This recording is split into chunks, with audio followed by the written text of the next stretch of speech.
मार्च तिमाही में हिंडाल्को का मुनाफा पिछले साल 3,851 करोड़ से गिरकर 2,411 करोड़ रुपए दर्ज हुआ है। हालांकि आय में अगर आप देखें तो हल्की बढ़त भी दिखी गई है। इस दौरान मार्जिन भी 13% से गिरकर 9.5% दर्ज हुए हैं, लेकिन तिमाही आधार पर नतीजों में सुधार देखने को मिला है। नतीजों पर बात करने के लिए हमारे साथ हैं हिंडाल्को के एमडी सतीश भाई साहब। गुड मॉर्निंग सर, शो में स्वागत है आपका। सबसे पहले तो मैं यही पूछना चाहूंगा कि जो नतीजे मैं देख रहा हूं साल दर साल तो नतीजे थोड़े से कमजोर साइड पर है, लेकिन क्वार्टर ऑन क्वार्टर अगर आप देखें तो रिकवरी का भी ट्रेंड जो है हमें समझ में आ रहा है। क्या लग रहा है तिमाही के जो हाइलाइट्स थे क्या रहे? नहीं, Q4 में हमें जो खुशी हो रही है कि एटलीस्ट जो इंडिया का एल्यूमिनियम बिजनेस है वहाँ इनपुट कॉस्ट, कोल का अवेलेबिलिटी, कोल का कॉस्ट काफी इम्प्रूवमेंट हुआ Q3 के ऊपर। इसलिए एल्यूमिनियम इंडिया का जो मार्जिन्स है वो काफी अच्छे निकले Q4 में, और नियरली $825 पर टन पे चल रहा है। सो इंडिया बिजनेस के एल्यूमिनियम ने काफी अच्छा रिजल्ट दिया। और अगर आप कॉपर देखें, कॉपर तो had the best quarter, 598 crore EBITDA.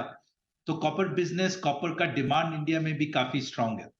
अगर हम नोवेलिस पे जाएं, नोवेलिस के Q3 के रिजल्ट्स काफी खराब थे, और हम लोग ने बोला था कि रिकवरी कैन वॉल्यूम्स का विल स्टार्ट फ्रॉम Q4। सो अगर आप नोवेलिस का Q4 रिजल्ट्स देखें, वो भी काफी अच्छा इंप्रूव हुआ है। एबिटा पर टन $430 पर टन हुआ है, और हमें उम्मीद है कि सामने जाते Q1 Q2 में नोवेलिस का रिजल्ट्स और इम्प्रूव होंगे। बिल्कुल सर, मुझे याद आता कि पिछले क्वार्टर के दौरान जब हमने बात की थी तभी भी आपने कहा था। इनफैक्ट मेरा अगला सवाल यही होगा, क्योंकि काफ़ी स्ट्रॉन्ग कमेंट्स आए थे नोवेलिस को लेकर कि टर्न अराउंड हो गया और जो वर्स्ट है अब ओवर है, यहाँ से आपको रिकवरी देखने को मिलेगी। इस चौथी तिमाही में प्रदर्शन ठीक ठाक रहा था, लेकिन आगे कुछ तिमाहियों में क्या आप अपने व्यू को रिआइटरेट करते हैं कि यहाँ पर जो रिबाउंड है नोवेलिस में अब पूरी तरीके से आ गया है? हाँ, नोवेलिस का अगर आप देखें, नोवेलिस 4 सेक्टर पे ऑपरेट करता है। एरोस्पेस और ऑटो दोनों सेक्टर पे डिमांड काफी स्ट्रांग है, और वो स्ट्रॉन्ग स्ट्रेंथ चलते रहेगा। कैन पे वीकनेस था, क्योंकि जो बोल रहे थे इन्वेंट्री ज्यादा बढ़ गया था, वो कैन डिस्टॉकिंग का प्रोसेस चल रहा था। Q4 में काफी डिस्टॉकिंग खत्म हुआ है। Q1 में फिर थोड़ा और रहेगा।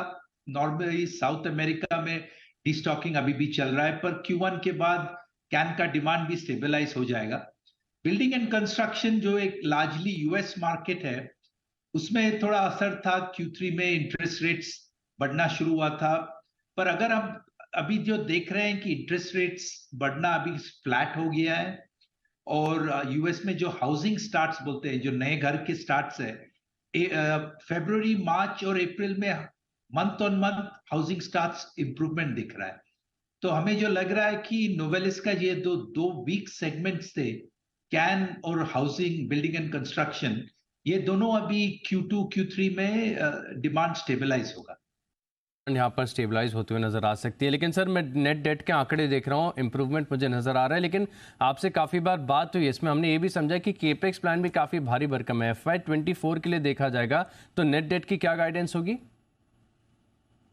नहीं, नेट डेट की हम जो बोल रहे हैं, इंडिया बिजनेस अभी नियरली नेट डेट जीरो हो गया है, 228 करोड़ है। और नोवेलिस में जो नेट डेट टू एबिटा 2.3 पे चल रहा है। हमारा गाइडेंस है कि जितना भी हम लोग कैश जनरेट करेंगे वो अभी कैपेक्स पे जाएगा, तो हमारा ग्रॉस डेट का लेवल और कमेगा नहीं। जितना कैश जनरेट हो रहा है, क्योंकि नोवेलिस में काफी एग्रेसिव कैपेक्स प्लान है नेक्स्ट ईयर, 1.8 बिलियन जो यूएस में बड़ा ग्रीनफील्ड प्रोजेक्ट हम लोग इंप्लीमेंट कर रहे हैं, और इंडिया में भी हम लोग 5,000 करोड़ का कैपेक्स प्लान है नेक्स्ट ईयर के लिए। तो अभी कैश जनरेशन हम लोग ग्रोथ कैपेक्स पे डालेंगे। बड़ी केपेक्स के प्लान है यहाँ पर, लेकिन सर खास बात है कि जो सेगमेंट्स हैं एल्यूमिनियम और कॉपर, यहाँ पर देखा जाएगा तो कॉपर मार्केट में तो काफ़ी सारी रिपोर्ट्स हैं जो बताती हैं कि हो सकता है कि इसमें डेफिसिट देखने को मिले, यानी जो सप्लाई वो घटे, मांग लगातार बढ़ती जा रही है। तो प्राइसिंग को लेकर एल्यूमिनियम और कॉपर, यहाँ पर मैनेजमेंट की क्या कॉमेंट्री है? नहीं, अभी देखिए, जो करंट अभी हमारा क्वार्टर चल रहा है, वो एलएमई अगर आप देखें वो Q4 से फ्लैटिश है, क्योंकि लोगों का अभी भी चाइनीज इकोनॉमी और चाइनीज डिमांड पे डाउट है। अगर ये डाउट क्लैरिफाई हो जाए, चाइनीज इकोनॉमी अगर स्टेबलाइज हो जाए, तो एलईबी में अपसाइड है। अगर नहीं है तो इट विल कंटिन्यू यही रेंज पे चल रहा है जो 2300 के आसपास है। $2300 के आसपास यहाँ पर ही कंसोलिडेशन आपको देखने को मिल सकता है। लेकिन सर, कंपनी के लिए बात की जाए तो FY22 कोविड के बाद की जो रिकवरी थी काफ़ी खास रहा था, लेकिन FY23 बड़ा चैलेंजिंग रहा इन टर्म्स ऑफ प्राइसिंग। अगर आप देखें तो मेटल की कीमतों में जो उतार चढ़ाव देखने को मिला उसका बड़ा असर है। FY24 से क्या उम्मीदें, क्या एक्सपेक्टेशंस और कंपनी के क्या टारगेट्स हैं? अगर आप मैं बिजनेस बाय बिजनेस थोड़ा ब्रेक डाउन करता हूं, नोवेलिस का FY24 will be much better than FY23, क्योंकि FY23 में उनको काफी Q3 उनका वीक था, कैन डिस्टॉकिंग चल रहा था। तो हमारा उम्मीद है कि FY24 नोवेलिस का performance will be better than FY23।